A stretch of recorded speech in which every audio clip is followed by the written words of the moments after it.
Earlier this year, my colleagues and I put the iPhone 15 Pro Max and the Galaxy S24 Ultra through a 200 photo shootout with Apple coming out on top back then. Now I want to see if the outcome will be the same between the iPhone 15 Pro and the Galaxy S24 Plus. They both are some of the best mobile camera phones around and have the same $1,000 starting price, but is one much better than the other for photography? Knowing that Apple won out in the previous photo shootout, I know what you're thinking. The iPhone 15 Pro should cruise to the finish line. But hey, anything can happen. 10 categories, one winner. Both devices have excellent main cameras, so it's really a toss-up here with this camera test. I think you could argue either way depending on your preference and the scene. Even though the iPhone 15 Pro casts a brighter picture with this beachside scene, the warmer hue of the Galaxy S24 Plus equally catches my attention. Both devices manage to maintain a consistent contrast between the bright and darker spots of the clouds to keep New York City skyline visible in the far background. When it comes to coverage, both phones offer the same 120-degree field of view to capture most of the townhomes in the far background. I really like both photos, but the only difference here is the warmer tone of the Galaxy S24 Plus. On the flip side, there's a higher contrast look with the iPhone 15 Pro that adds a bit more definition in the clouds above. This one's another tie in my book. I've taken all 200 plus photos with both phones in hand, shooting the same scenes, so that way I can look at how they stack up on a computer to make out all their fine details. I think the Galaxy S24 Plus has the much better camera interface, made better by its Pro mode, which gives me control of the shutter speed, focus, ISO, and much more. The iPhone's native camera app doesn't have them, so I'm forced to use a third-party one instead. Plus, some of the camera settings with the iPhone are still buried in the general settings menu. When it comes to the hardware, they're effectively similar with their triple camera setups.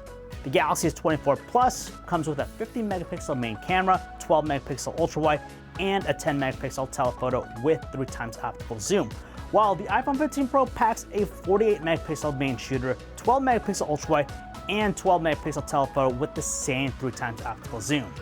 In nearly every set of photos I captured with both phones, the Galaxy S24 Plus tends to deliver the stronger dynamic range performance, which ultimately keeps the exposure consistent throughout the scenes.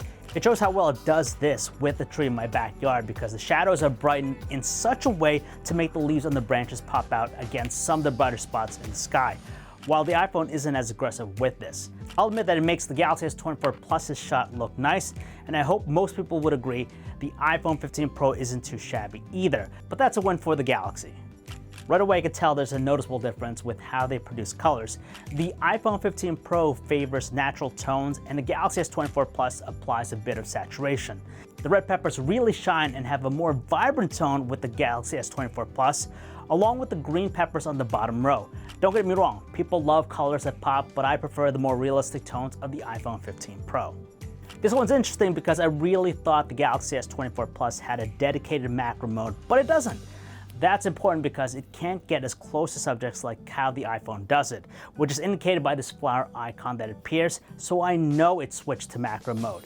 I will say that the Galaxy S24 Plus can still take decent close-ups, especially how it isolates the dandelion and gives the background that nice blur effect. But since macro mode is about capturing the finer details, the iPhone does a much better job at it. For this reason alone, I'm giving it to the iPhone. It's another close one with these selfies. Both phones do a fantastic job capturing all the fine details in my selfies, including the beauty marks and wrinkles around my face, along with the fabric material of my shirt and bag strap. However, the difference here is in how the Galaxy S24 Plus brightens up the photo. This results in making my face a little bit more visible, while the leaves on the tree in the background get the same treatment to make them pop out more. Meanwhile, I like how the iPhone 15 Pro captures portrait photos better. Not only is the focus isolated to my face, but also around my torso as well, which keeps everything sharp. For some reason, the Galaxy S24 Plus has a habit of softening other parts of my body, like the strap on my shoulder and the shirt I'm wearing, so there's not as much definition there.